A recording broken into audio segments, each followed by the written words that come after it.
Yeah, so hi all, very good evening and welcome back to the fifth week of TA Live sessions for the course AI KRR. And can anyone just confirm quickly whether I'm audible and is my screen visible?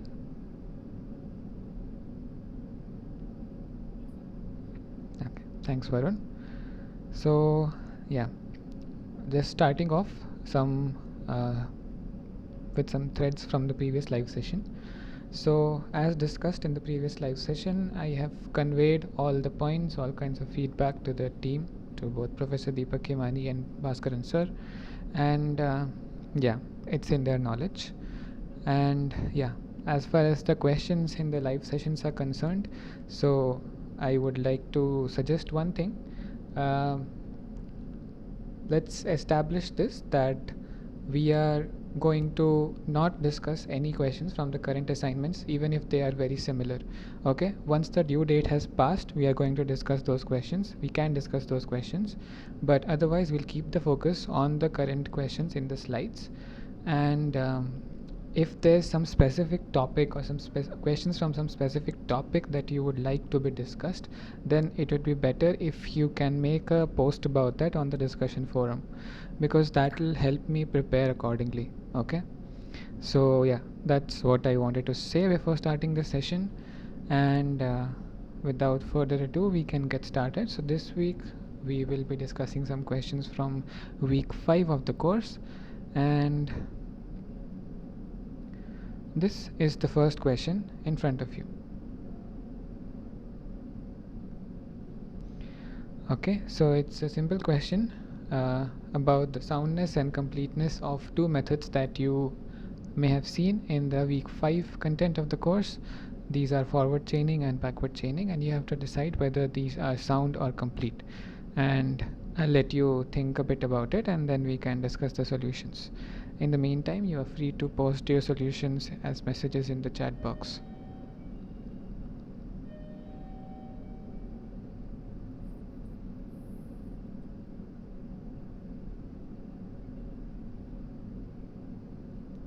Hi Shiv, is this your first live session? Mm-hmm.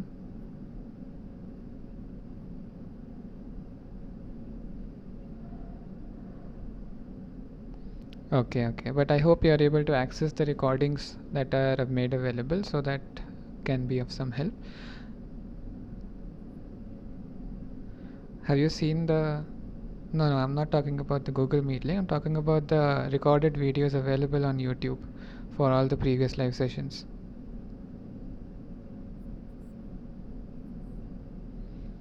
Yes. Yeah. No. So I'm going to point you to where exactly find these live session recordings, and you can have a look. So this is what your Swayam portal looks like, right? If you go all the way down, these are the per week contents, right? If you go all the way down, there's a problem solving session. If you go to this recording, you will be able to access them. Sure. Okay, so what about this question? What do you think? Does anyone have an answer or a guess maybe?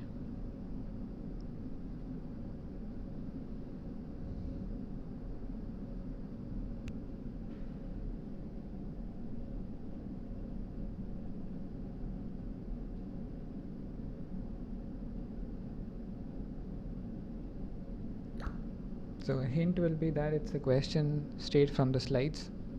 There has been good discussion in the lecture videos about a certain property of these methods. So if you want, you can also revisit the lecture slides and have a look.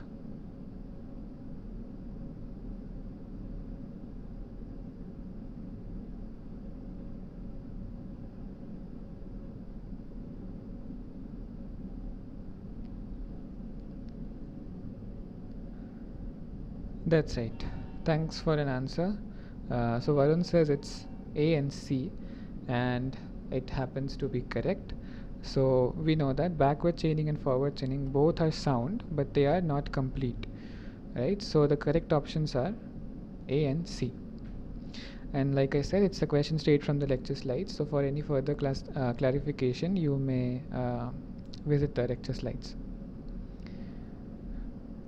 Okay, so I hope this is clear. Let's move on to the next question then. So this question asks us which formulas are in CNF or conjunctive normal form. Again, a question based on a concept covered in the lecture slides. Okay, so if you have watched the content or the week 5 videos, you may have come across this term called CNF, or conjunctive normal form or conjunctional normal form, and you have to decide which of these options are actually in that specific form. Okay, so okay, that's great. We already have a few answers. I'll let you think a bit more about it. There might be multiple correct options, and then we can have a discussion.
Okay, so a bit of a refresher on what conjunctive normal form is. So if you see the lecture slides, there is a mention of this conjunctive normal form. It's basically a formula, and if this formula F in CNF, it has the following structure. It has this C1, C2 up to Cn, and these are clauses that are connected by AND operators.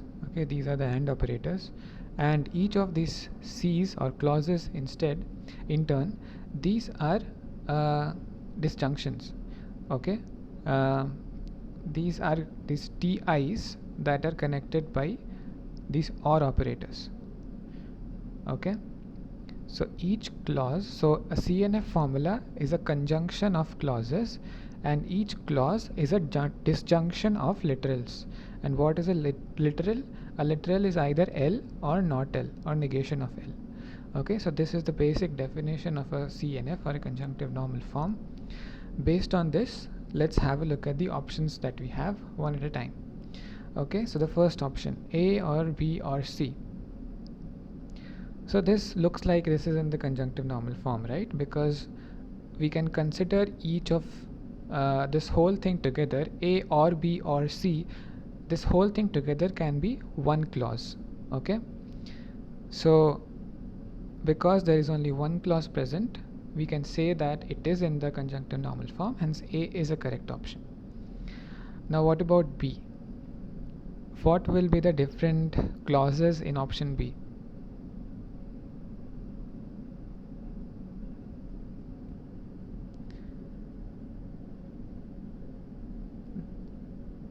That's right. A, B, C will be the three different clauses in option B, and they are connected by these AND operators. So here clause 1 is A, clause 2 is B, and clause 3 is C. And this is also in the conjunctive normal form. What about option C?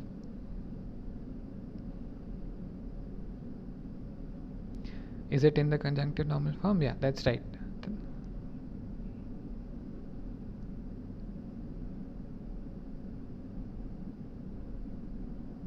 Yeah, so I think one of your friends was trying to convey that it's in fact not in conjunctive normal form. The reason being that there is an implication within it, right? It can be converted to conjunctive normal form, but that is not what we are concerned with as far as this question is concerned. Here we are simply asked whether these formulas are in conjunctive normal form or not, right? And they are not, and this option is not. So option C is incorrect. What about option D? Is it correct? Yeah, that's right. It is not in conjunctive normal form because here the negation is outside the bracket, right? If there was a negation in front of a literal, we could still consider it, but here the conjunction is, the negation is outside of a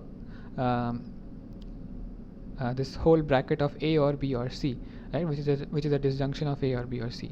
So this is not in the proper format, and this is not in CNF. The last option, however, is in conjunctive normal form. Right, so the correct options in this case are A, B, and E. I hope that is clear.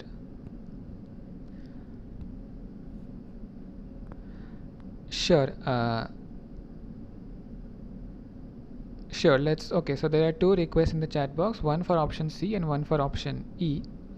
Let's discuss option C and E once more. So the reason option C is not in conjunctive normal form because we have an implication operator in that option, right? And for something to be in a conjunctive normal form, we need to have this condition and this condition specifically. We need to have a formula where we have clauses connected by AND operators and only AND operators. Okay. Now these C1s and C2 and Cn, these Ci's in turn, they can be either literals themselves, negation of literals, or a disjunction of literals, which is basically either L or not of L, or several different L and not L's connected by OR operators, right? We cannot have any implication for something to be in a conjunctive normal form. This is just a technicality, okay?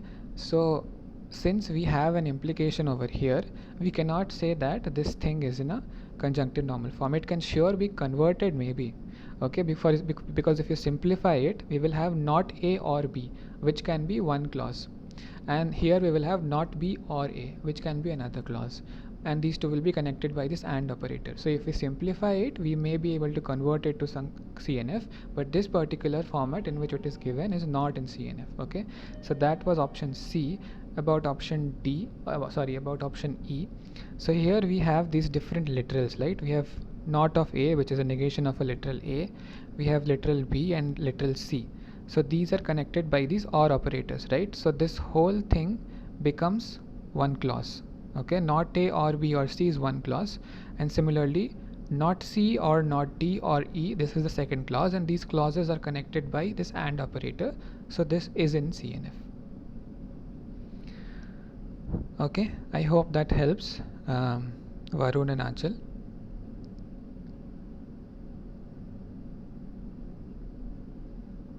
Okay, that's great.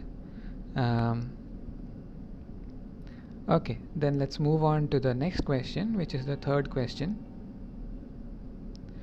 So here we are asked about something that is a clause form. Okay, so we saw conjunctive normal form.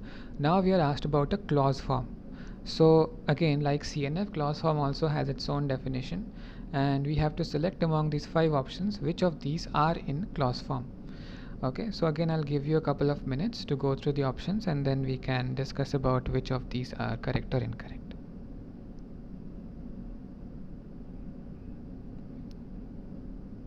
Okay, so we have Shiv saying that. Okay, thanks Shiv. So we have Shiv saying B and D are correct or incorrect. What did you say, Shiv? Can you please repeat? Sorry, I was on mute. So thanks Shiv for your answers. So Shiv says that options B and D are correct. Am I right, Shiv? Okay, so thanks Shiv. Smarak says that C and D are correct. So I'll give you maybe a minute more, and then we can have a discussion.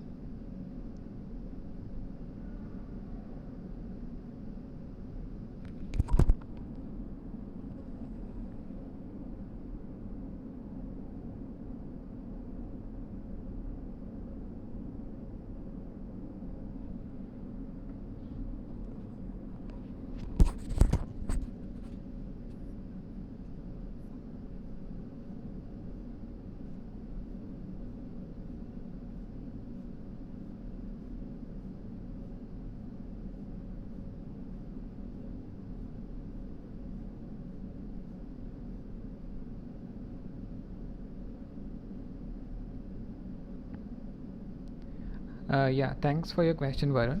Yeah, I was just about to show the definition of a clause form. So, yeah, if we look at a clause form in first order logic, a first order formula is in clause.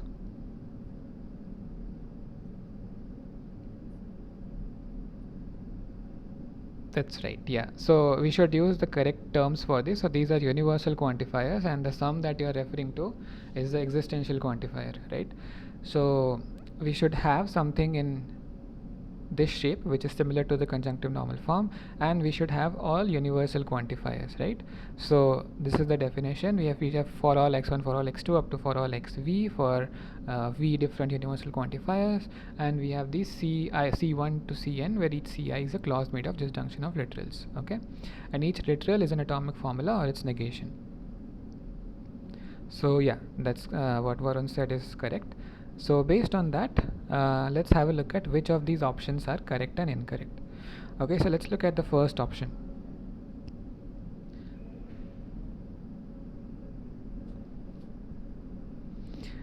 Sure, so you just saw CNF, right? The definition of a CNF. So it's CNF plus it should have universal quantifiers and universal quantifiers alone. And if it doesn't have if it has something more than universal quantifiers, again, we can convert to or arrive at a clause form for some cases, okay? But that is again not what we are concerned with in this question. We are simply concerned with whether the given options are in clause form or not. Okay, that is the difference, that is the definition that we have to look into. So if we look at the first option, what do you think? Is it in clause form or not?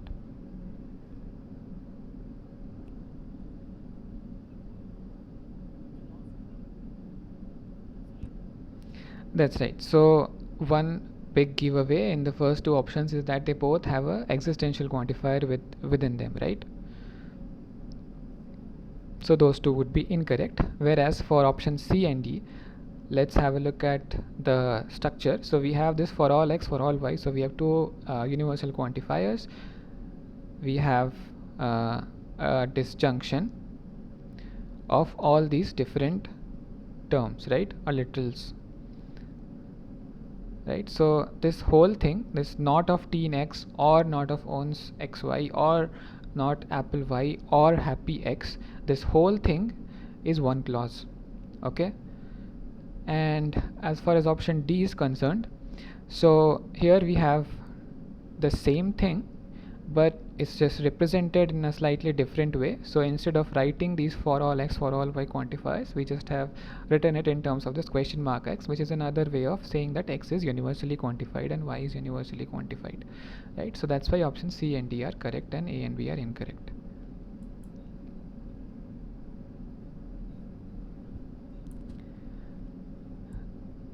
Okay, so I hope that is clear. If it is clear, we can move on to the next question then.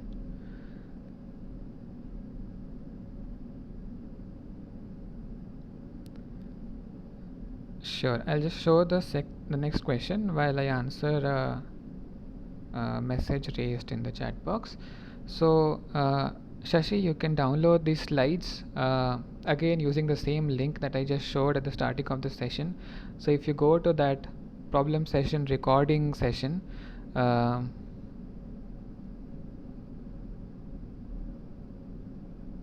so one thing I would request is please keep your videos off, okay, and also your audio in case you don't have a question. If you have a question, please feel free to unmute yourself, but just to make the session more formal, I would request all of you to keep your videos off. Thanks for that. Okay, yeah, so I'll just show it once more where you can find the lecture slides as well as the recording. So if you go to this problem solving session, if you click on this link over here, this will lead you to a Google Sheet, okay? That sheet has every week's recorded videos links available as and when they are being recorded, okay? So currently we are working on week 5, right? So this link will be made available tonight or tomorrow morning, and all the slides are available in this drive folder, and the YouTube channel on which the videos are being recorded or being published as also that those links are also available over here. Okay, so that was about the slides.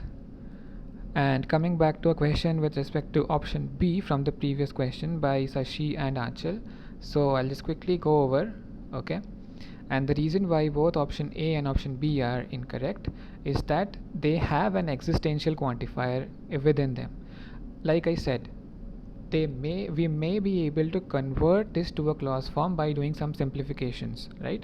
Because we see that there is a negation in front of this existential quantifier, and we know that negation of existential quantifier would yield a universal quantifier.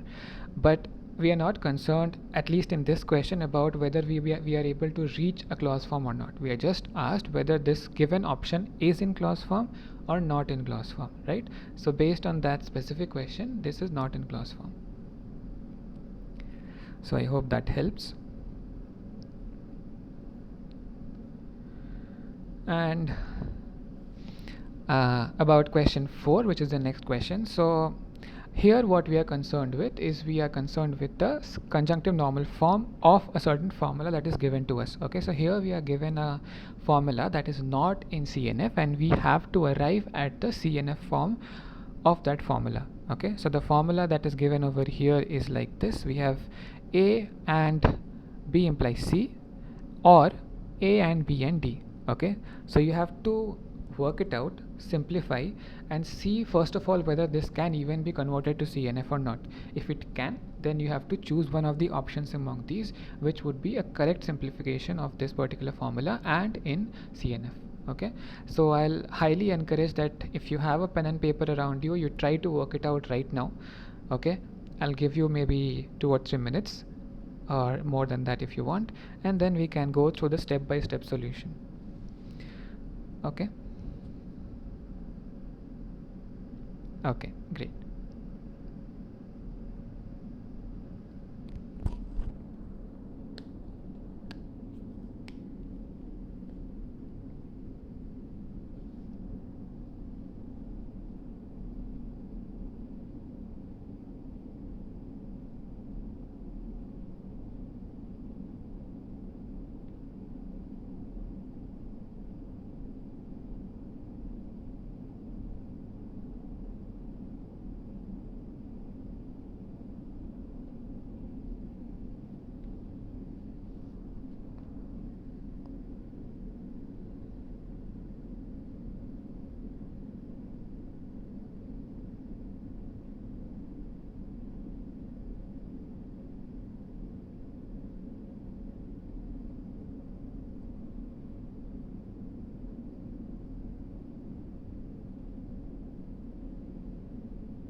So thanks, Shiv.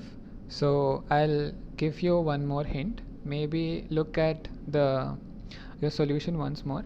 There may not be multiple correct options. Okay, so maybe one of your options is correct. Okay.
Okay, so maybe we can start discussing the solutions from the initial steps. And okay, thanks Shiv, and thanks Ritu, and thanks Marak as well, and Aditya Vikram. So we have a couple of possible solutions, and as it happens to be, all of these options, all of these answers also cover all the possible options. So we have a vote each for A, B, C, and D. So that's great. But let's look at the step-by-step solution, and then we can see which of these would be uh, the correct choice. Okay, so for that I'll shift to my Jamboard. I hope you can see it. Is it visible, or should I zoom in a bit? Okay, thank you for that. So let's start solving them step by step. Okay, maybe let's use a okay, so this is the formula that is given to us. Okay, so the first thing that we can do is we can rewrite this implication that is given over here. Okay, so we will rewrite this implication as not B or C. Okay, so that is what is written over here. That is going to be our first step. Okay, now we have the formula in this format, right? The next thing that we are going to do is we are going to distribute the OR operator over the AND operator. Okay, so how we are going to do that is consider this OR operator and this AND operator. Okay, so if we expand that, we are going to have A or this whole thing. Okay, that is what is written over here, and so this AND comes here, and then we have not B or C or this whole thing, A and B or D. Okay, so this comes from some De Morgan laws, right? So now we have distributed our OR over AND, or at least one of the OR over AND, and we have the formula in this particular format. Okay, again we are going to distribute the OR over AND, and now we are going to look at each of these parts connected by this AND operator one by one. Okay, so if we distribute this particular OR, we will get A or A and A or B, this A and this B, and A or D, this A and this D. Okay, so that distributes the OR over the AND in this part of the formula. Okay, now we are going to distribute the OR over AND in this part of the formula. So here we are going to have not B or C or A, and not B or C or B, and not B or C or D. Okay, so that will give us the formula in this particular format. Okay, so now we are going to simplify it further, okay, to the innermost level. How can we simplify this? Let's take a look at it one by one. So this A or A, this we can write as A alone, right? Because A or A will be equal to A. A or B we can write as A or B. A or D we can write as A or D. Okay, now this we can simplify further. This one, right? For this we will have not B or C or A, and not B or C or B.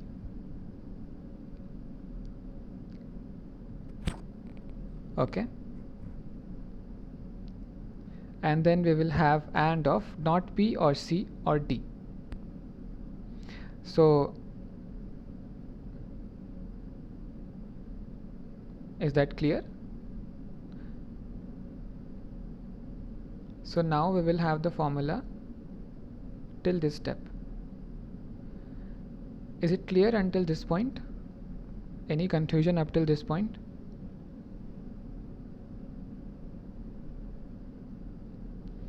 Okay, that's great then. Then let's further simplify it.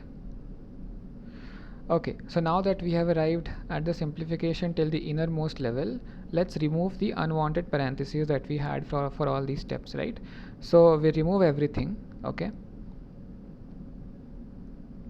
And so we have A and A or B and A or D, and so this is one part, and then we have not B or C or A, not B or C or B, and not B or C or D.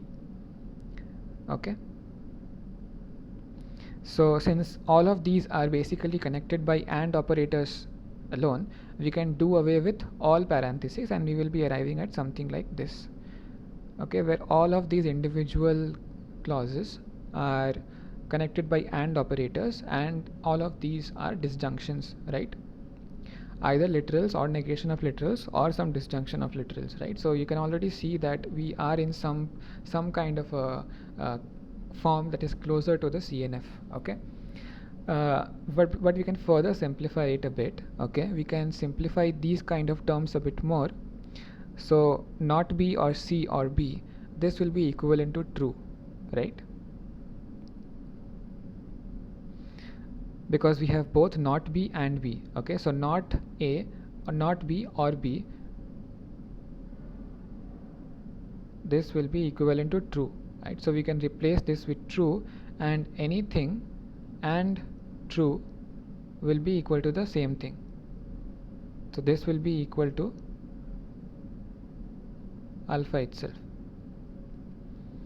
right? So we can just remove this particular term actually, and we can rewrite it, and this will be the formula that we'll get. Okay, and this is the CNF form that we want. Okay, so we will have A and A or B and A or D, and not B or C or A, and not B or C or D. Okay, so and as it turns out, this is actually option B. So option B is the correct option. Okay, I'll go back to the solution and I'll keep it open for a while so that you can go over it once more and convince yourself that this is in fact the right solution.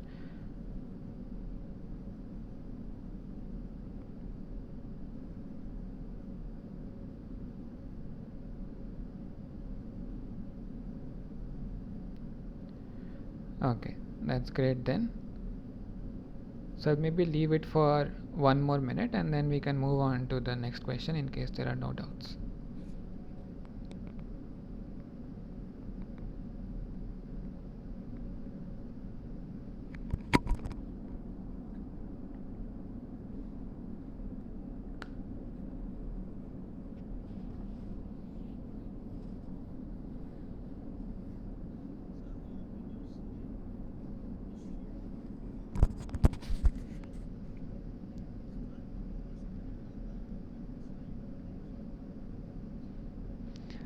Yeah, so you simply follow the De Morgan's law. You can, if you have a situation in your form on your formula where you have some or that can be distributed over and. So basically, what you want to achieve is a and of different clauses, right? So what you want to do is you want to get rid of all the or operators that are standing in way of achieving that particular format, right?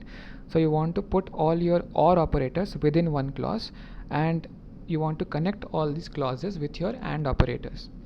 So when you arrive at some situation like that, you can use this De Morgan's law, which is something like this. Let me use some different literals. So we have P,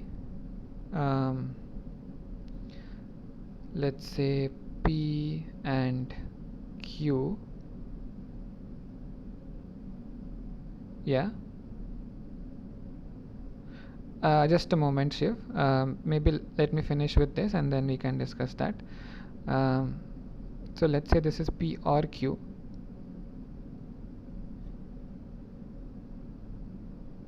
and we have an and operator over here, P and Q and R, right? So you can rewrite this as P or R and Q or R. Sorry, P and R or Q or. sorry for the confusion. You can rewrite this as P and R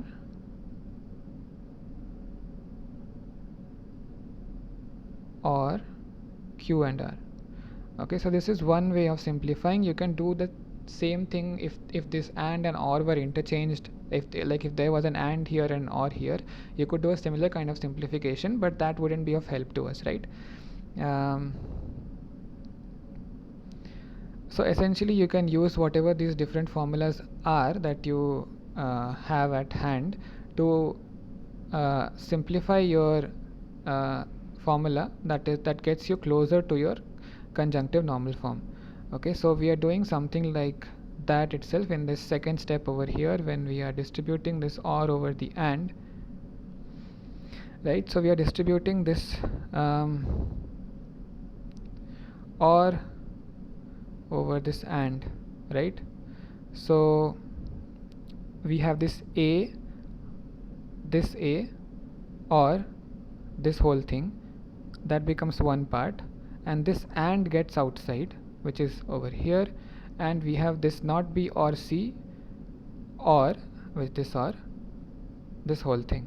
Okay, so this got you closer to this CNF form by introducing this and operator in the middle of these two terms, right? So if your question was about if there are multiple such ors that you can distribute over and which should you do first, then I think that's up to you. Whichever way you think would be leading you closer to the CNF, you can choose to do that.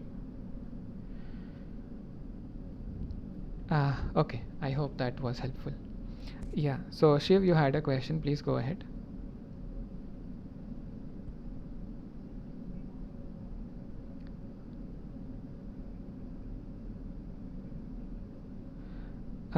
So I'm not sure where you might have encountered it. For sure, it would have been mentioned somewhere in this course as well. So yeah, it's something that we have learned way back in high school as well, and it would also have been repeated in this course somewhere or the other. So yeah, if you want, you can revisit the previous week's lecture slides, or even visit some Wikipedia page for further discussions on De Morgan's laws. And yeah, okay, so I hope that helps.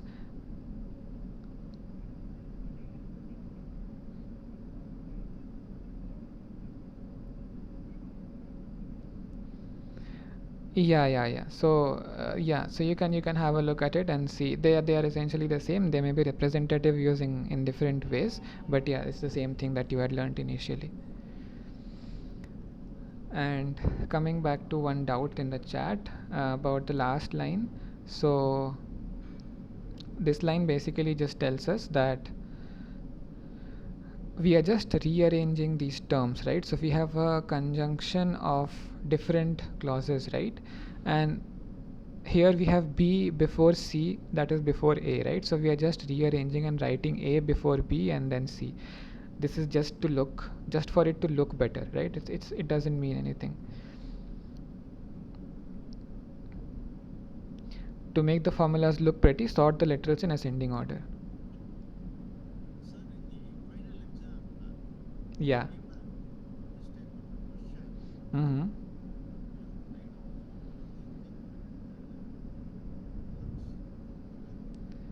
See, I'm not.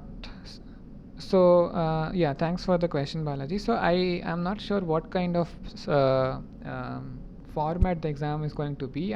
As far as I know, I might be wrong. Okay, so don't take my advice on this. But as far as I know, I think it will be some objective kind of thing that is very similar to your assignment question that you are facing currently, right?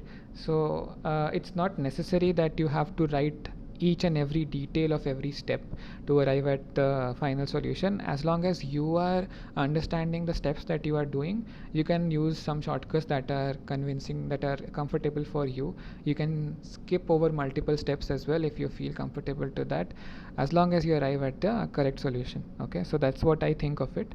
But yeah, just verify with some of your colleagues or friends who might have taken the exam before, as to whether the questions are going to be objective based, like the ones in your assignment, or whether they are going to be descriptive ones. Okay, so I hope that will help.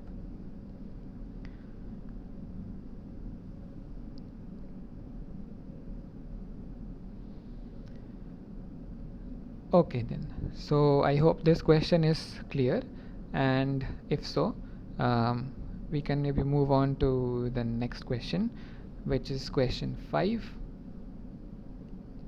And here we are told that each of these four options contains a first order logic formula and a Skolemized formula. Okay, so if you remember, we discussed Skolem constants and Skolem functions in the previous live session, and so what we have to do is we have to select the options that show the correct Skolem form. Okay, so Sk denotes the Skolem constant or the Skolem function. Okay, so again, I'll let you think about it for a while. Okay, so the left hand side is the first order logic formula, and the right hand side is the Skolemized version of the formula, and you have to select the Skolemized versions that are correct. Okay, so I'll let you think on it for a while, and then we can have a discussion.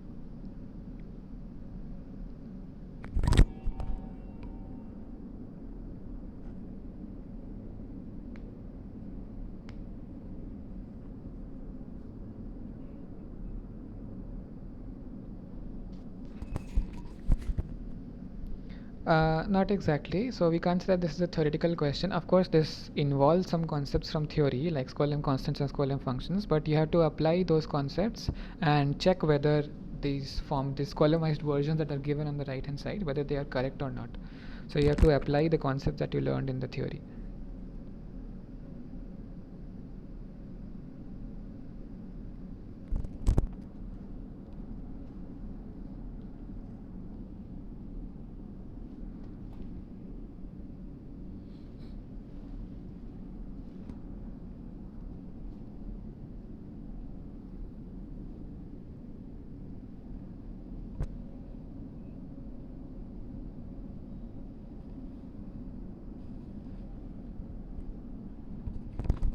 Okay, so we have one answer for option C. I'll give you a hint. There may be multiple correct options, so I'll let you think on it for a while, a while longer.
Okay, so we have a couple of answers in the chat box, and let's have a look at the options one by one, and we'll see which of them are correct and incorrect. Okay, so let's have a look at option A first.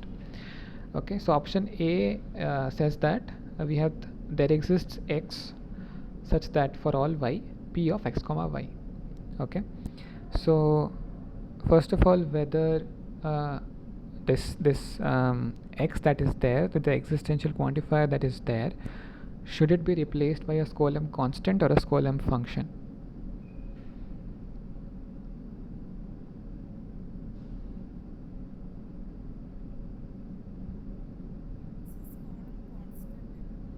Yeah,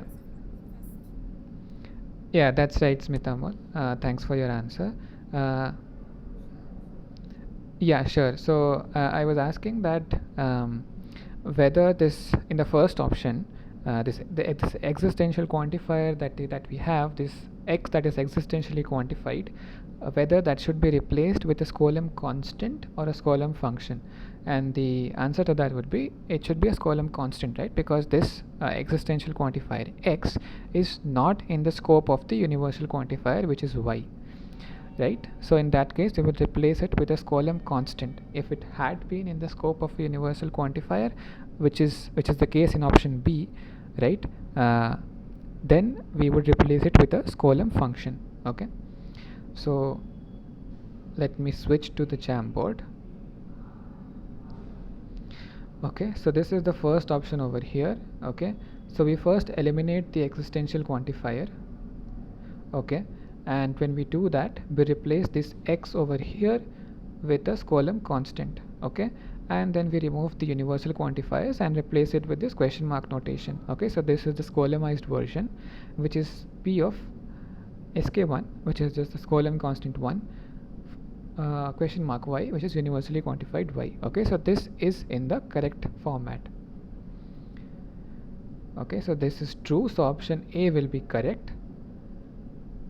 About option B, here we see that this x that is existentially quantified, this is in the scope of the universal quantifier, so we will replace it with a Skolem function.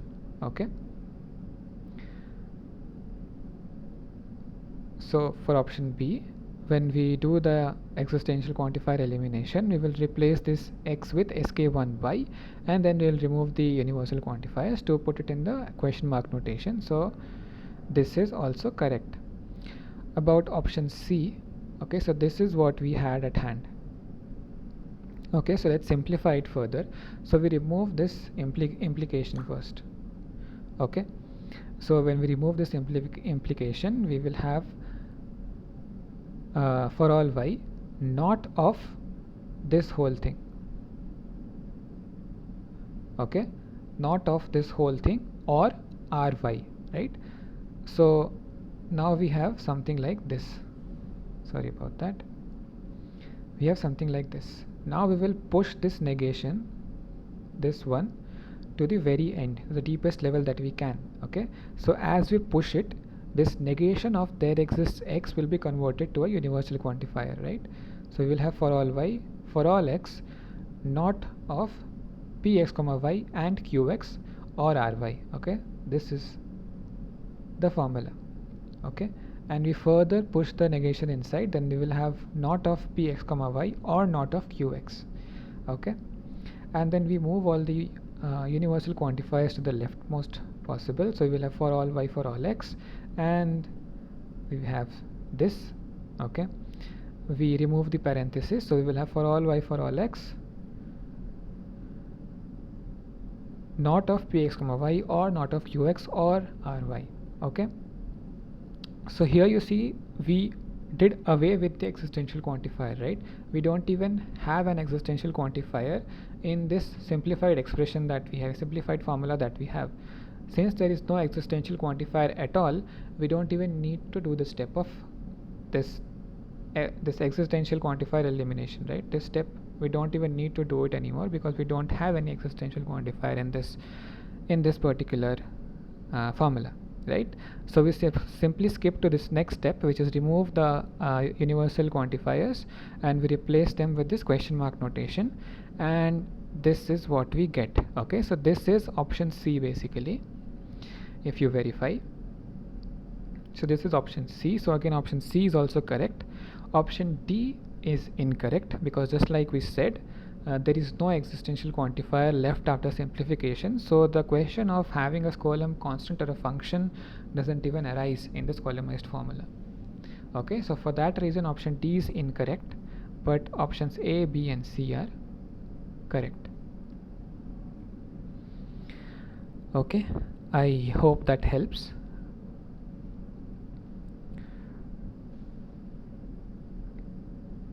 Okay, so maybe I'll shift to the Jamboard and leave it there on there.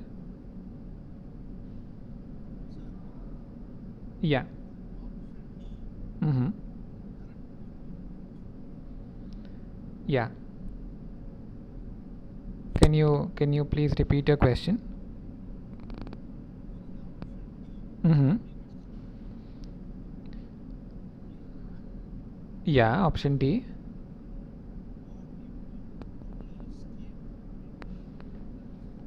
No, it won't be, right? So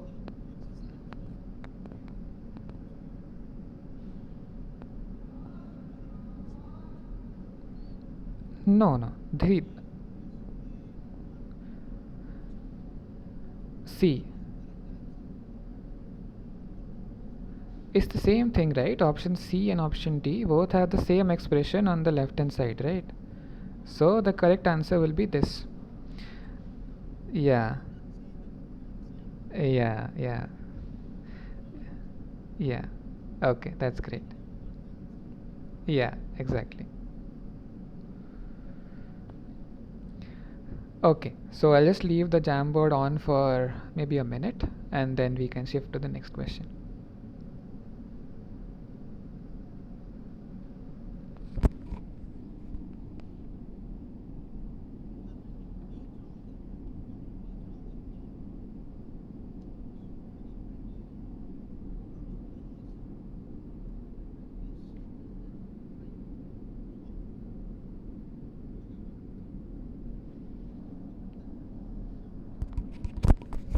So, thanks Balaji for the kind words, but I was in the same place as you when I was doing the course. So, again, thanks to Bhaskaran sir for helping me with these questions. Okay, so these questions are essentially from previous versions of the course itself, right? So he prepared these questions, and it's because of him that I have these questions ready for your reference and the solutions in some cases as well. What I would say is that just practice as much as you can. Okay, and like I was pointing out in the previous live session as well, uh, you are more than welcome and in fact encouraged to ask questions, and very specific, very pointed questions in the discussion forum and in the live session as well. But yeah, if you want something specific discussed in the live session, it will be helpful if I can get a heads up so that I can prepare for it as well. But the reason that I'm saying is that, so if you simply ask something like, not necessarily you or any student, if they ask something like, I am not understanding XYZ, right? So okay, so when the professor or the TA sees that, they don't get much information on what exactly is there that is troubling you for those X, Y and Z, right? The maximum that they can go do is they can refer you back to the exact point in the lecture videos where that topic was discussed, or point you to something, some books or something, right? But if you specifically ask something, let's say you had a doubt in this particular question itself, okay, so you tried to work out a solution by yourself, that may be incorrect, that may be correct, okay, and then you post that on the discussion forum. You say that I have worked out the following steps of the solution, please help me understand where exactly I am going wrong. Okay, then the TA can chip in and say that, hey, at this particular step you shouldn't have done this, you can do this instead. Okay, so that those kind of helps will be beneficial not just for the student who is asking the question, but for all the students who are enrolled in general in the course, who might have a very similar doubt as well. So yeah, sorry for the long lecture that I gave, but yeah, yeah. So yeah, that's the one suggestion that I can give.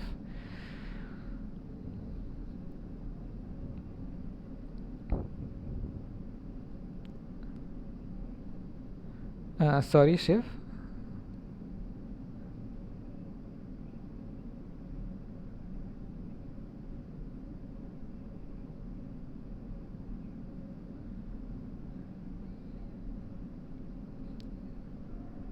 I'm glad to hear that, Shiv, and I hope these, not just this course but all the courses that you enroll in and you learn from, prove to be very helpful. And I wish you all the best in your upcoming career.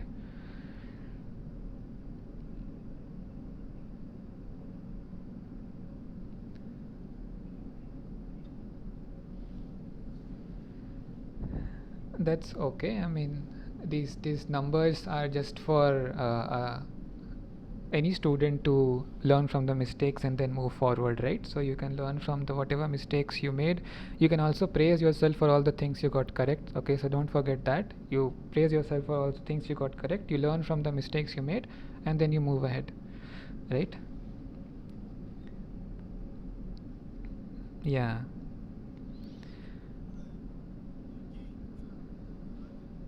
Yeah.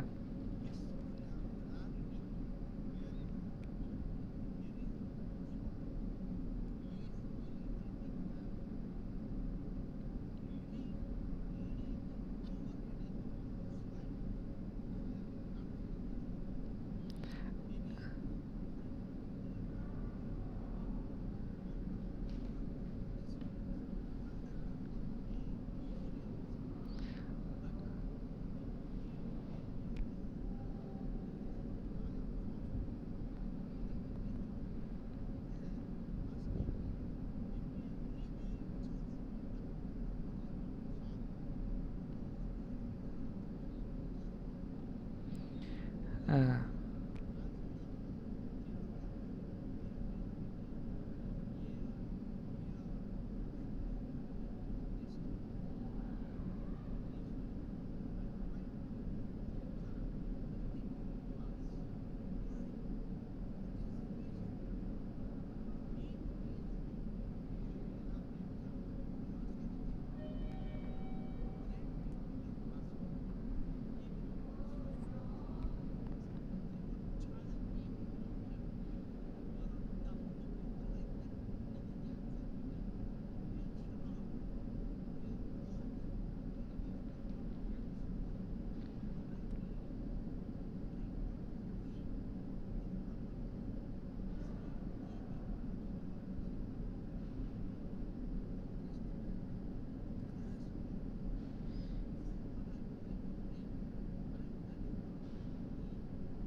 So thanks a lot for your feedback, Balaji. And like I said, I have already conveyed a lot of the points that were raised in the previous live session. Um, See, again, what I would like to emphasize is that any TA, be it Bhaskaran sir or any other course or the professor himself or myself, we are not out to demean any of the learners, right? Um, what probably Bhaskaran sir means to say when he says that give more challenging questions is that he means just like I discussed right now, right? You point out the specific place where you are facing difficulty, right? You work out some possible solution. Again, I'm emphasizing that that may be incorrect, doesn't matter, right? If there are 10,000 people, maybe 9,000 of those would have the similar question or similar doubt, right? And again, I would also like to emphasize that there is no categorization of intelligent and non-intelligent, right? Everyone has some gift, everyone has some talent. We shouldn't label people as intelligent or not intelligent, right? Everyone has some specific quality. So yeah, let me just complete, Shiv. So uh, what I was about to say is that yeah, so yeah, what I can say from my end is that I hope these live sessions are going to be helpful for you, not just in answering the questions that are present in these live sessions, but also you can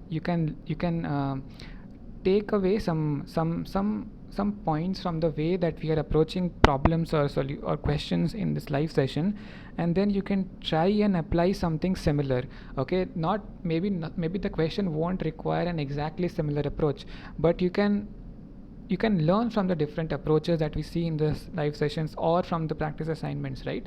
And then you can build on your own approach when you solve the graded assignments. And if that approach goes wrong, that's fine. You post that approach on the discussion forum, even if it is before the assignment due date. Then you don't post the whole solution, okay, because that will be unfair to the other enrolled learners. You can post your line of thought. So I am thinking in this way, this way, this way. This concept requires me or urges me to do this to solve this. This other concept requires me to do this to solve this question. Okay, so which of these approaches should I take? You ask some very very specific questions, okay, and I hope then Bhaskaran sir will address that. Okay, of course I cannot speak on his behalf. I'm not taking any sides over here, but yeah, that's the way I can say that we can approach this. Okay, yeah.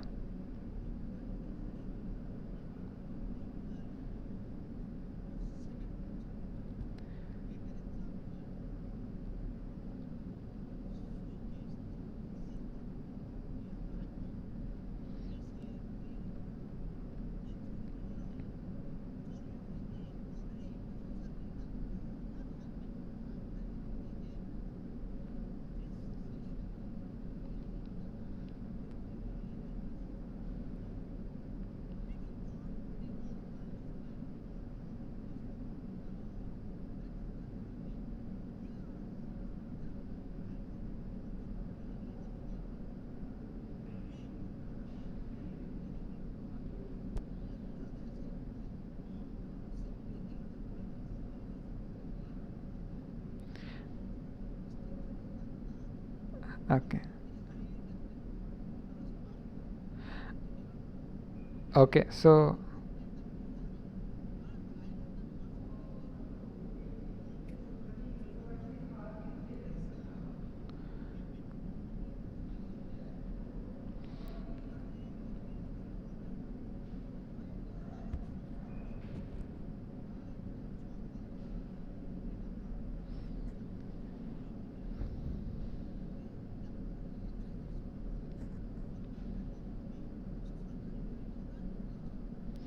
so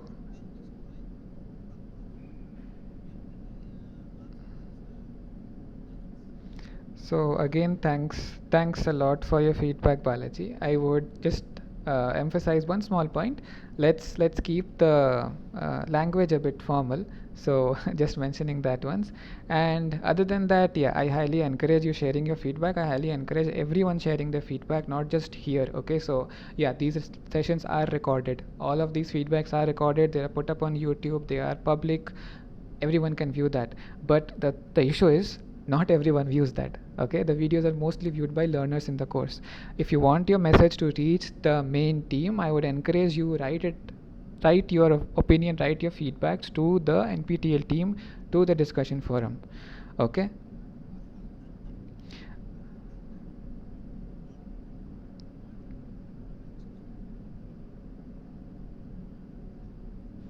Yeah. Yeah, so I hope that if not in this version of the course, maybe in the upcoming versions of the course there will be improvements. If there is any scope of improvement, I'm very hopeful that it will be done.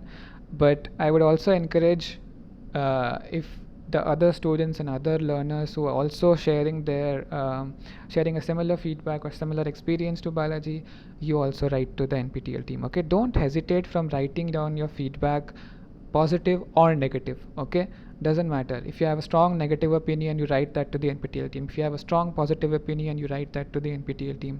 Any feedback you have, you just write it out to the team. Okay, and I hope it will be addressed. Sorry for interrupting you, Shiv. So I think we are taking a lot of time.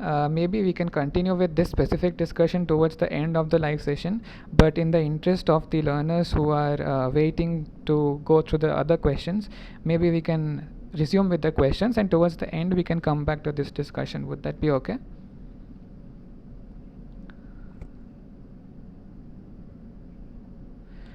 Just go to the announcements page. You'll find the feedback form for each of the weeks for the course as well as the problem sessions as well. Okay, and other than the feedback form, you can arrange your you can look for the email of the main NPTEL team. Okay, it must be available somewhere on the NPTEL website. You can write it out to that email as well. Okay, so okay, is it concerned with the questions or is it concerned with the specific topic that we are discussing?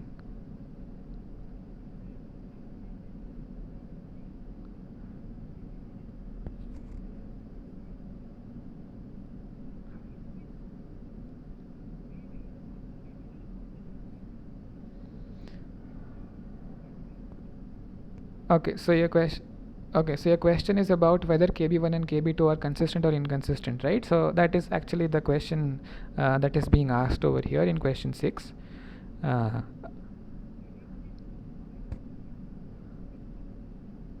how can you say that?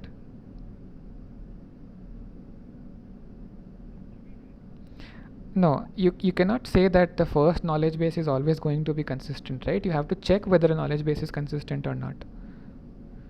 Right, we are going to look into how to check whether knowledge base is consistent or not, but yeah, so I think I have left this question for a long time, so I guess some of you might have already solved it. So let's get to the solution of this question directly. Okay, so this is the first knowledge base that is given to us, right? So the elements or the facts in the knowledge base are D and F, A or not of D, F implies not of A. Yeah, so the facts were D and F, A or not D, F implies not A, and A and D implies B. Okay, so these are the 4 facts given in the first knowledge base. Okay, so what we do is we simplify D from this first fact. Okay, so we remember from the previous live sessions, when we have D and F, we can say that D is true and sorry about that, F is true as well, right? So we get D from that, we get F from that. Okay, then you get A from 5 and 2. Okay, so we have D and we have 2 where we have A or not D. Okay, so let me erase this.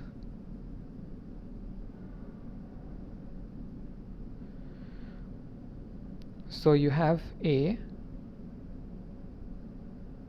or not D and D. Yeah, was there a question? Yeah. Okay. Yeah, sure, Ariman. So we had just started. Yeah, thanks for letting me know. So we had just started. So we are given these 4 facts in the knowledge base, right? Let us start from the beginning. No worries about that. Okay, so we are given these 4 facts in the knowledge base. Okay, and we know that whatever is given in the knowledge base, we assume it to be true. Okay, so we know that D and F is true, A or not D is true, F implies not A is true, and A and D together implying B, this is true. Okay, so let's consider the sorry, we don't have we don't have A implies not D, we have A or not D.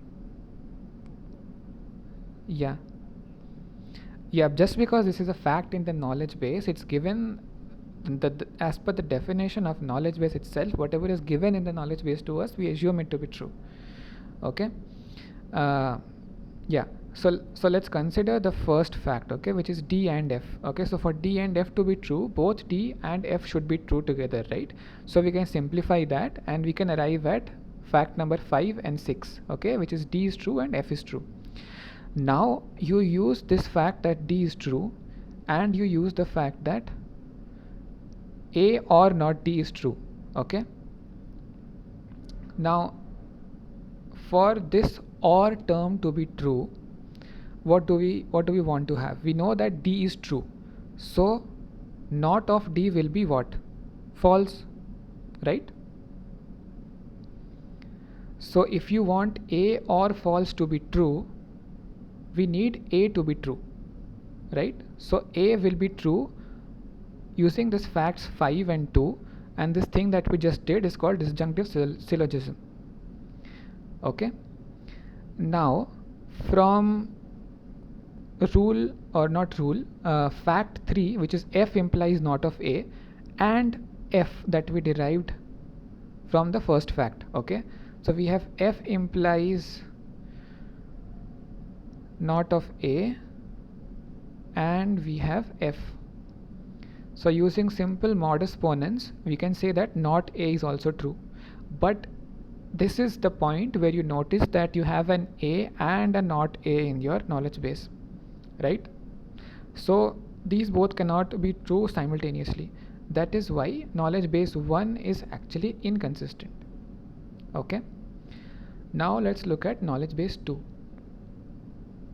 Here we have 5 facts given to us. Okay, so in the first step we simplify C and E. Okay, so we get C and E to be true. Okay, then we use C and A or not C to again do disjunctive syllogism, and we say that A is true. Okay, then we use E and E implies not D to say that not D is true. Okay, then we use not D and F implies D to say that not F is true using modus tollens. Okay, and we see that no further derivations are possible. Okay, we have reached the saturation, we cannot derive any more facts. Okay, and as of now we have not encountered any situation where like A or not A or D or not D being present, any inconsistent like condition is not present. Okay, so we can say that KB2 is consistent. Okay, so the answer would be that knowledge base 1 is inconsistent whereas knowledge base 2 is consistent.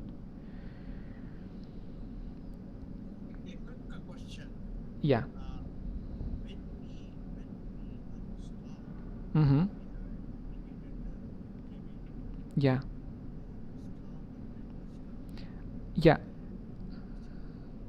Yeah, good question, Balaji. So the moment that you see that you cannot, so you look at all the rules, all the facts that are there in the knowledge base, and you look at all the facts that you have derived up until this point. Okay, using the different facts in the knowledge base and the derived facts. Okay, and you take them all in consideration and you check whether any combination of those facts can be applied to derive something new. If you see that you cannot derive something new, you stop at that point. Okay, or if you encounter some situation where you already have found some alpha and not alpha together to be present in the knowledge base and the derived facts on the knowledge base, you stop there because you know that your knowledge base is inconsistent and you don't need to go any further.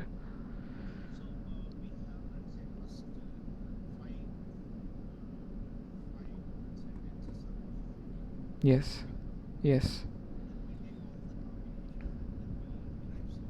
Yeah.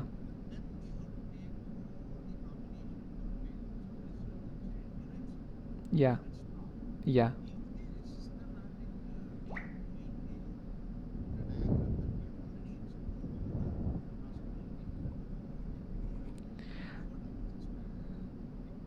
Okay, yeah. So you can represent it in diagrammatic terms as well. You can just represent all these facts in terms of boxes. if that makes us convenient, and then you can draw edges from the two facts that are using to derive at a certain fact, right?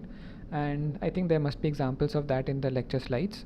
um, but yeah, it depends on the way that you feel comfortable. If you don't want to go into testing all possible permutations and combinations of the facts given to you, you cleverly choose those facts that you see that are likely to give you some further fact, right? Like in this example, you know that using E and F implies D, right? These two will not give you any further fact. This will not give you any further information, so you don't even need to try this combination of fact 3 and fact 7, right? Whereas using fact 4 and fact 7 together, that will give you something, so you try that. Okay, that is the way you can approach this thing. Of course, there are multiple ways of approaching a problem. Whichever you feel comfortable with, you can stick with that.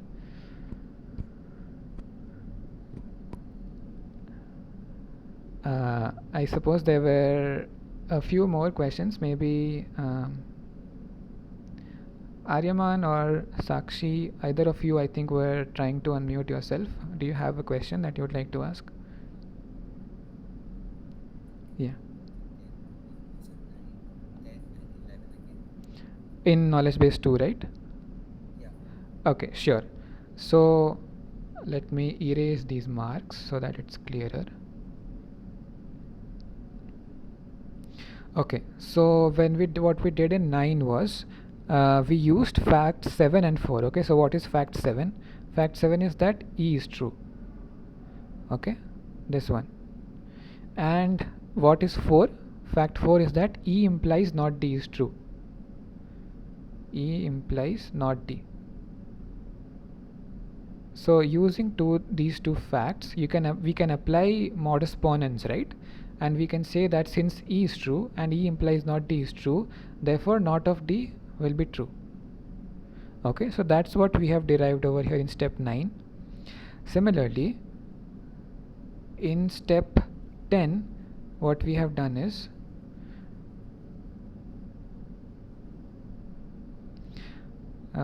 we have used facts 3 and 9. Okay, so what does fact 9 say? Fact 9 says that not D is true. Not D is true, and fact 3 says that E implies, or sorry, F implies, fact 3 says that F implies D is true.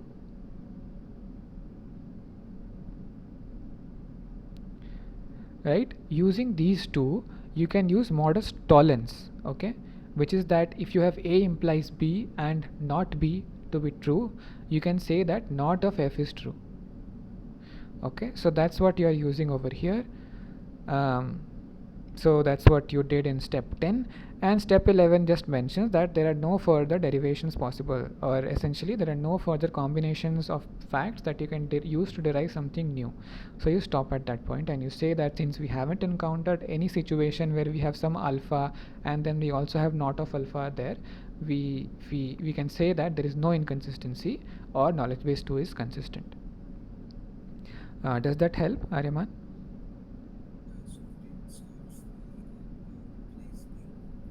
A and D applies, but we don't have D, right? We have not arrived at D.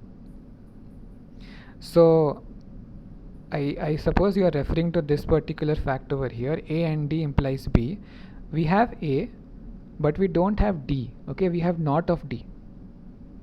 If we had D to be true, we could use A and D together to imply B.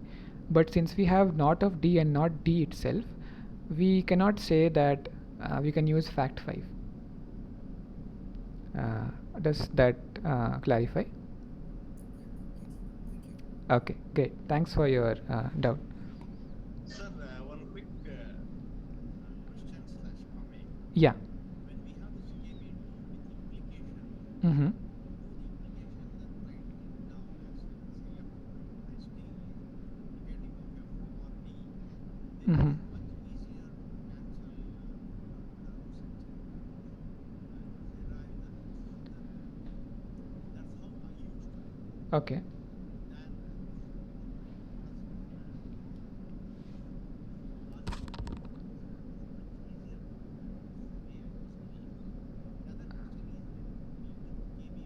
Okay.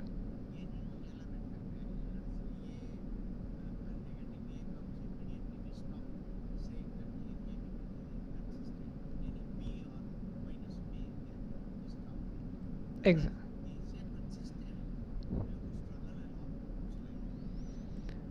Yeah, so I'll address both your comments or questions one by one. So yeah, like you mentioned in the first in your first comment, yeah, you can simplify your implications to like if you have f implies d, you can write it as not of f or d, and you can proceed with the simplification or using pairs of facts for deducing something new. That's perfectly fine if that's comfortable for you. That's okay. You can use that. And yes, in case of KB being inconsistent, as soon as you arrive at some situation where some a and not of a both are existing, you stop there.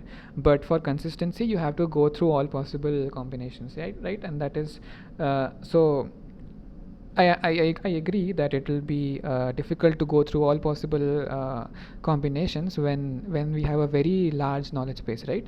But uh, hopefully in your assignments and in the exams you won't be given very large knowledge bases, so you won't have to struggle a lot, maybe only a little bit to arrive at whether a knowledge base is consistent or not. Okay. And yeah, to address one more question in the chat box, can you open the expression of fact 5?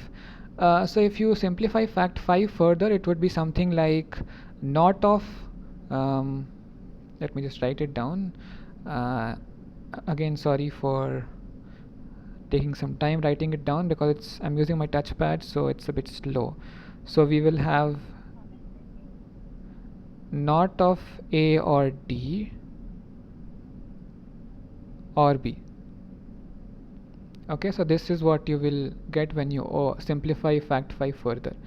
And then you can, if you want to simplify it even further, you can push the negation inside and you can distribute this or and using different kinds of laws. Okay, so I hope that helps. Okay, shall we move on to the next question then?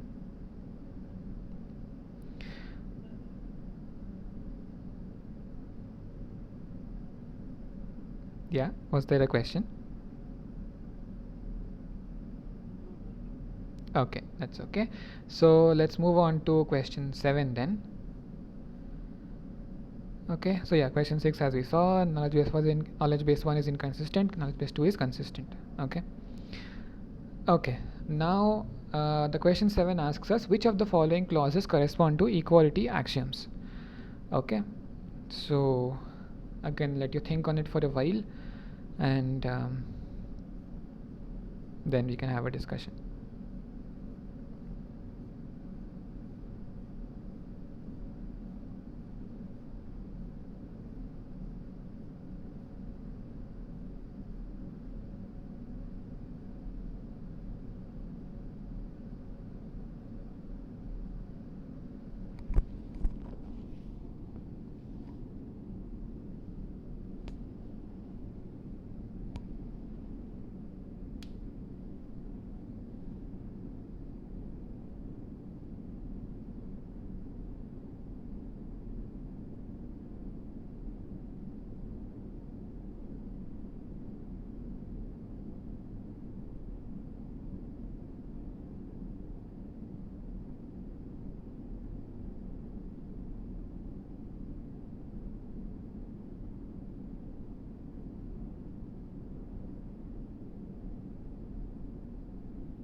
Okay, so thanks for your potential solutions. I see some solutions in the chat box as well. Thank you all for those.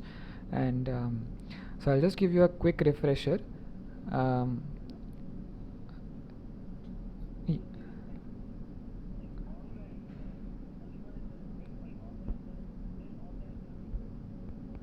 Sorry.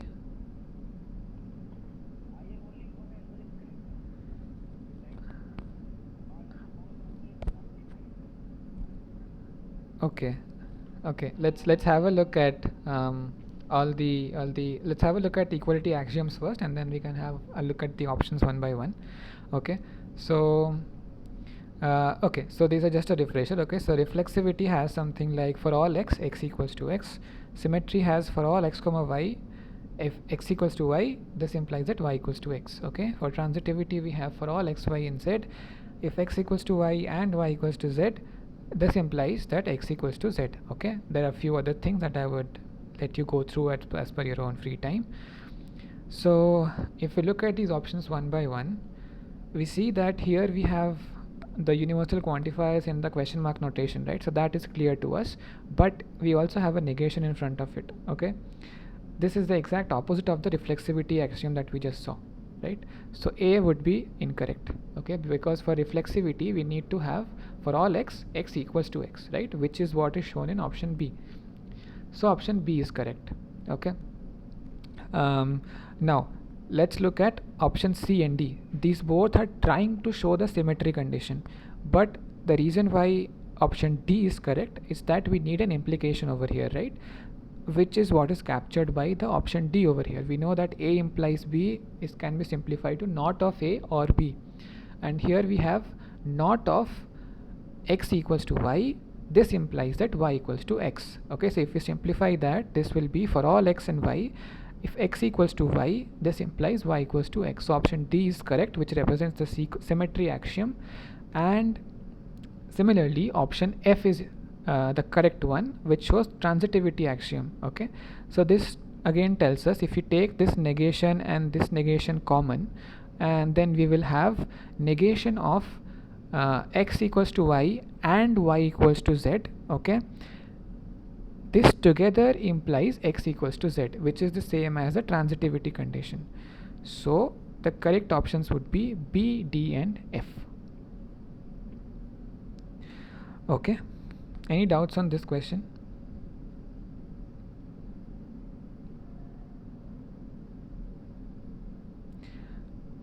Okay, that's great then. If there are no doubts, we can move ahead to the next question.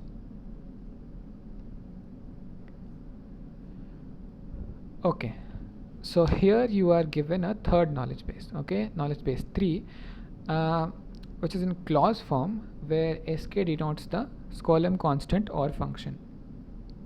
Okay, so you have different facts in the knowledge base. For example, the first fact is for all x not of house or taxable. Okay, similarly you have a second fact which says that not of owns for all u and v, not of owns u comma v, or not of taxable v or taxpayer u. Okay, so these are different versions of different ways in which the facts in the knowledge base are represented.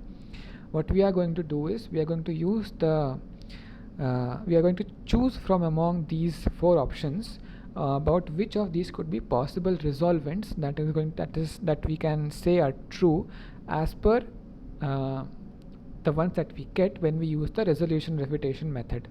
Okay, so if you have gone through the lecture videos or slides, you might have encountered a particular method called the resolution refutation method, and when you use that you get some possible resolvents. Okay, and you have to select which of those resolvents in among these four options are possible resolvents that you can get from this resolution method.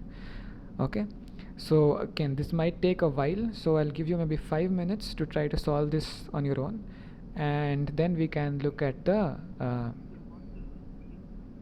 sorry, how many, sorry, can you please come again?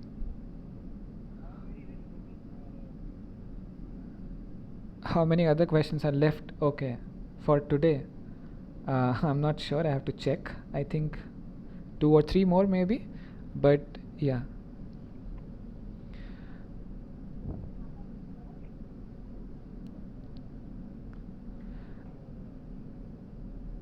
Sure, sure. If you want, you're free to leave the session. Anyway, the session recordings will be made available, so you can watch it later as well if you want to leave to attend something else right now.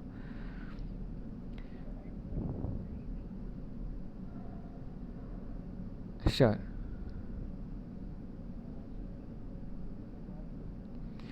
Okay, so while the others are trying to solve this question, yeah, you can pose your question that you had.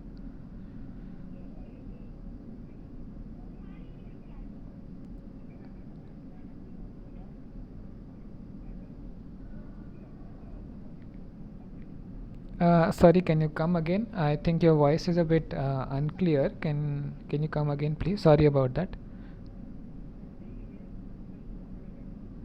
Okay.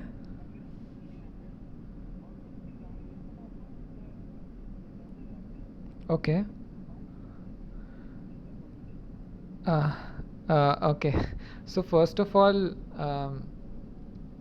I would say you can straighten your priorities first. Okay, if these exams are falling in a similar time frame, you sort out your priorities, how much time you want to give to which of these exams.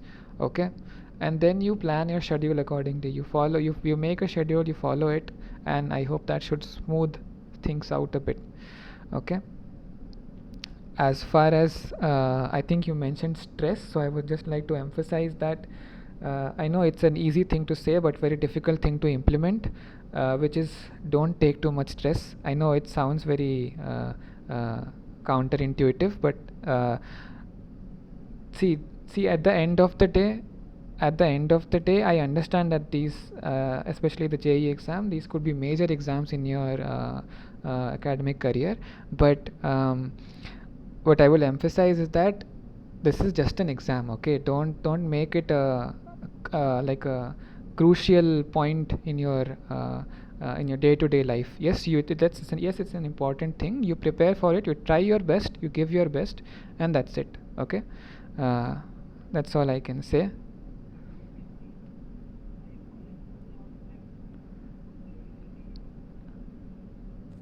I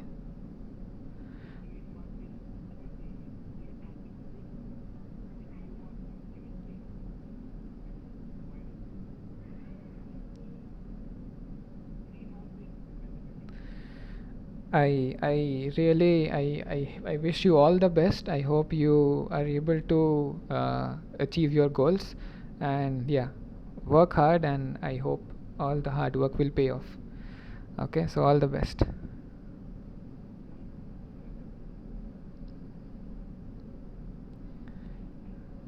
Yeah, I hope that others present in the live session as well, they are also conveying their best wishes to you. So yeah, work to your best of your abilities, and that should give some results.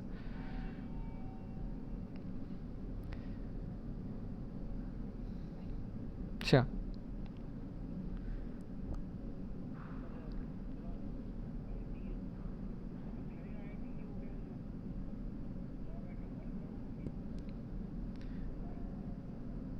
See, um, see, those things are some things that come later. I would say don't think too much about too far into the future. You just focus on your goals that are the immediate goals. Okay, so if your immediate goal is clearing some exam, you focus on that. Once that is over, then you move on to the next goal. Okay, so if you keep a lot of goals in mind at one point of time, it'll cause confusion. So you just consider one step at a time, and address one goal at a time. Okay. Okay, sure. So okay, coming back to this question, so we have one solution in the chat box that says option C and D are correct. Do we have another solution that says all of them are correct? So let's have a look at the detailed solution, and then we shall see which of these are correct. Okay. Okay, so here we have the knowledge base given to us. Let's represent each of these facts using C1, C2, C3, C4, C5. Okay, and for the first resolution that we are going to do, we are going to use C4 and C5. Okay, so this theta this essentially tells us the substitution that we are going to use to get to the resolution that we are going to do, and that says that we are going to replace this variable z with Jack. Okay, so when we have landlord Jack in one fact and not of landlord jack or house scolum jack. Okay, so this is in the format of modus ponens, right? So we have landlord implies house of something something and landlord jack. Okay, using both these two we can arrive at house of sk jack. Okay, using modus ponens. That is the first thing. Okay, so let's call that R1. Okay, resolvent 1. Now for R2 or the next one, let's consider C3, this one, and C5, this one. Okay, let me actually erase this so that you can see it clearly. So we are considering C3 and C5. Okay, so here we have again landlord y, not of landlord question mark y, or owns question mark y is column question mark y. Okay, so this is also in a implication format, and again we substitute y. I guess this should be y, not z. Okay, so we substitute y with jack, and we have landlord jack and landlord not of landlord jack or owns y comma sky. Okay, so again we use modus ponens and we arrive at owns jack comma sk jack. Okay, this is the second resolvent. Just noting this down over here. This is not, this is y.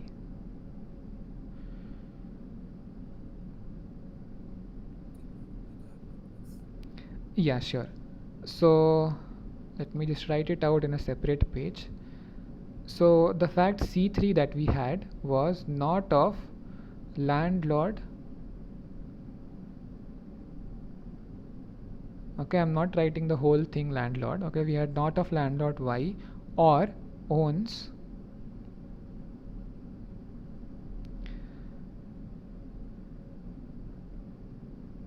this comma some scolem function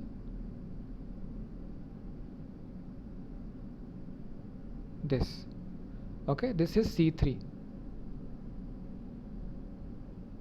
This is in the format of not A or B, right, where A is your this part and B is your this whole thing, right? So we can write this as Ly implies O of this whole thing. I'm not writing it down again. Okay, and as per fact 5 C5 we also have landlord jack.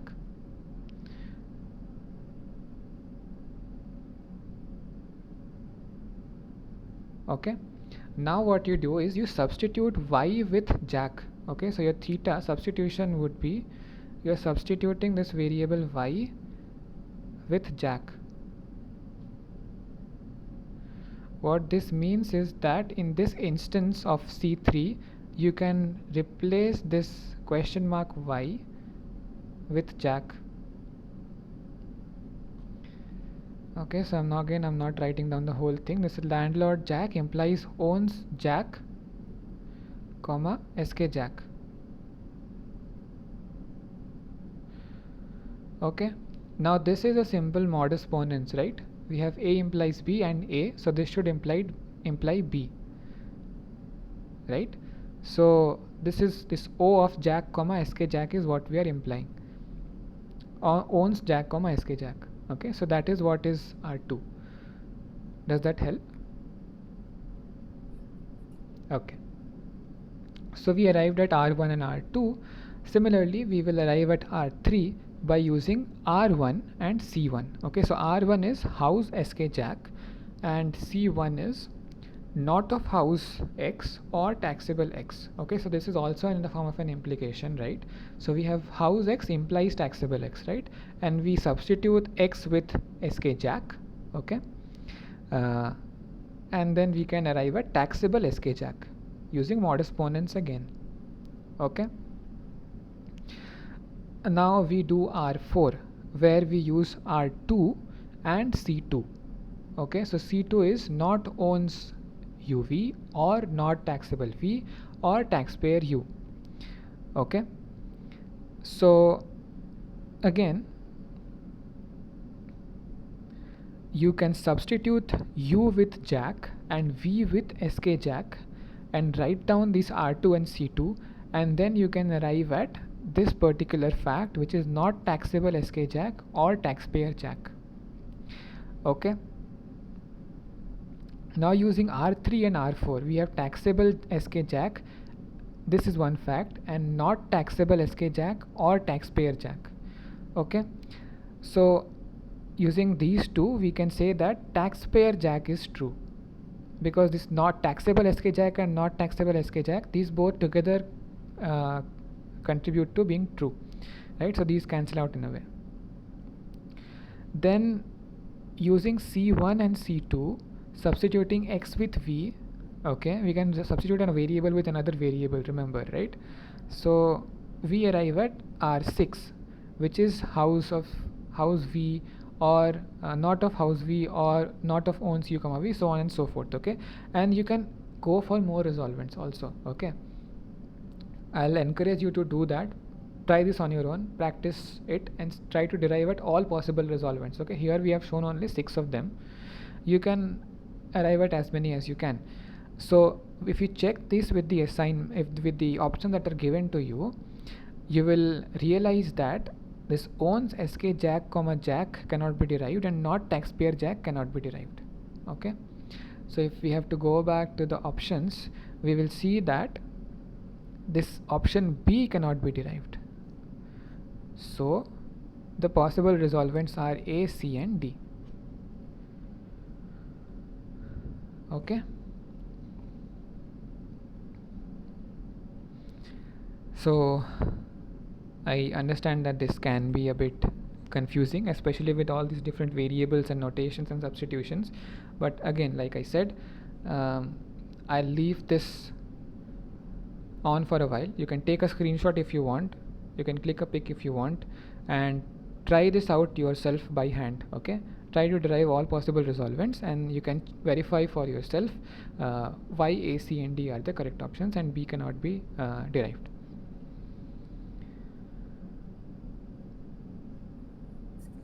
Yeah.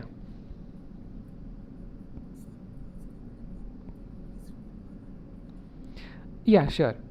So in R1 what we did was, we had we considered C4 and C5, right, which was landlord jack, so this is one fact, and we had not of landlord some variable z, or house sk some variable z. Okay, so this C4, this is in the form of an implication, right, not of A or B. Okay, this means that A implies B, or landlord z implies house skz. Okay, so if you write this down, you will have landlord question mark z, this implies house skz. Okay, I'm not writing the whole thing, there's lack of space, and then you have landlord jack. So you substitute this variable z with jack, which is what is shown over here. Okay, then you will have landlord jack implies house sk jack, right? So using these two, you use modus ponens and you say that house sk jack is true. That is how you arrived at this particular resolvent. I hope. Okay, that's great. So yeah. Sir, you have that R2. Mm-hmm. One. Mm-hmm. What it says is R2 is owns jack sk jack. Yeah. It reversed here, but owns sk jack jack. That is where I made a mistake. Yeah, exactly. Yeah. That's good that you noticed. That's an important point. The order should be followed. Okay, so I hope you will be able to verify yourselves as per your convenience that A, C and D are the correct options. Let's move on to question 9, which is based on the same knowledge base that we just saw. Okay, so we have to check whether using resolution refutation, which of these would be correct entailments. And entailment, again, a quick reminder, are some things that are definitely true given the knowledge base. Okay, so facts that are definitely true given the knowledge base are entailments. So, which of these do you think would be the correct possible answer or answers?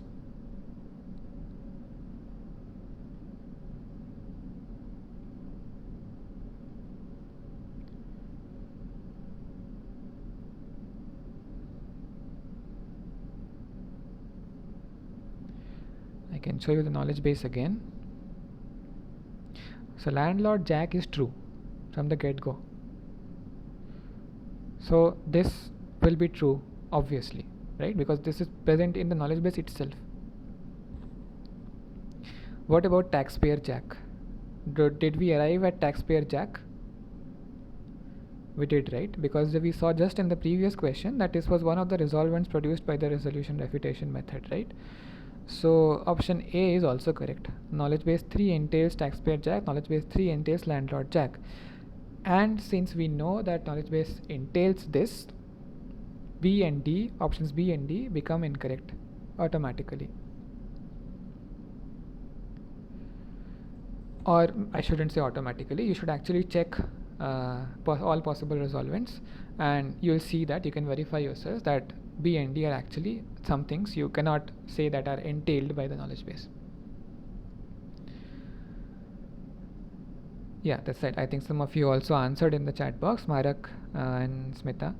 So that's great. A and C are the correct options. All right then. So let's move on to the last question for today. This is the 10th question. Okay. In general, when resolution refutation runs on any set of clauses in first order logic, which of these do you think is true?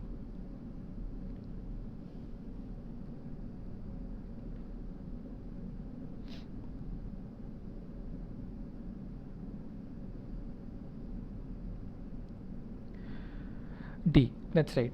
So as Balaji answered in the chat box, actually none of these above is true, because you cannot say that you always produce a unique proof for derivation. Okay, there can be multiple ways of proving or deriving at something.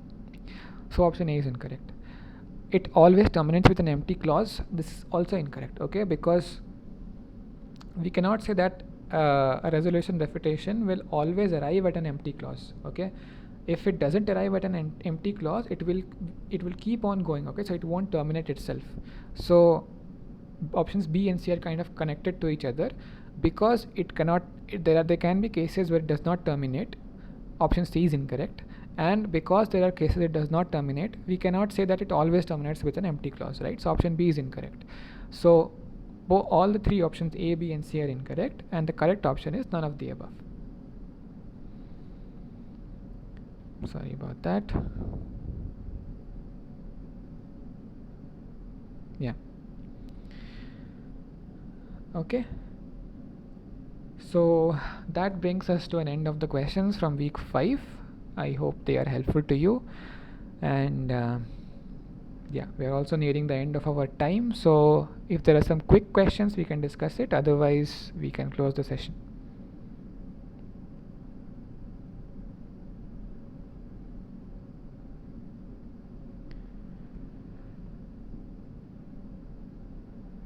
Anything that you would like to discuss?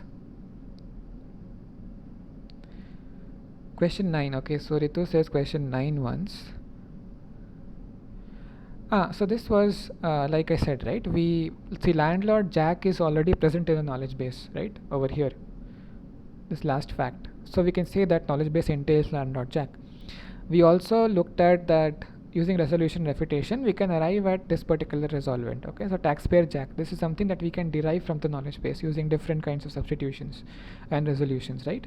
So option A is also correct. Knowledge base 3 entails A as well. But if you go on further using resolution refutation, you arrive at the termination. You will see that B and D cannot be entailed. We cannot derive B and D, right?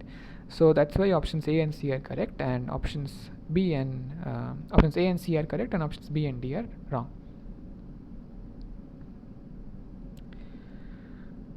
Okay. Yeah.